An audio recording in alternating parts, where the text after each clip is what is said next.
Un total de 12 nouvelles règles seront publiées prochainement sur la base de recherche et d'évaluation approfondie. Le président de la Commission de contrôle des banques et des assurances de la Chine a indiqué que de nombreuses limites seront supprimées cette fois-ci. Alors, quelles sont exactement ces nouvelles mesures?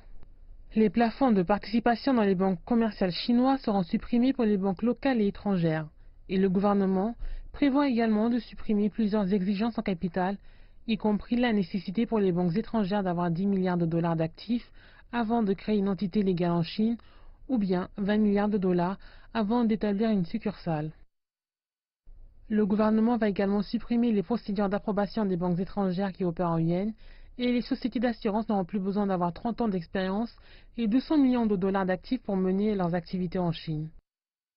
Les instituts financiers étrangers seront autorisés à investir dans les compagnies d'assurance à capitaux étrangers en Chine, et les assureurs étrangers pourront également créer des branches d'activité ici.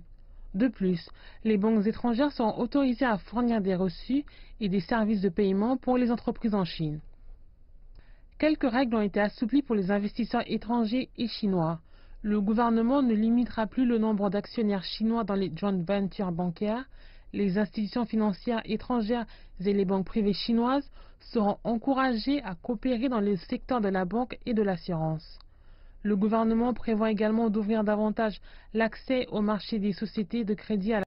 Les autorités financières traiteront toutes les entités nationales et étrangères sur un pied d'égalité, alors que la coopération et la concurrence seront gérées selon les mêmes règles. Cette décision est considérée comme faisant partie des efforts du gouvernement pour créer des conditions plus équitables pour les investisseurs étrangers opérant dans le secteur financier chinois. Les données ont révélé que les banques étrangères ne représentaient que 1,6 point de pourcentage du secteur financier chinois, alors que 6,4 points de pourcentage du secteur de l'assurance dans le pays est occupé par les investisseurs étrangers.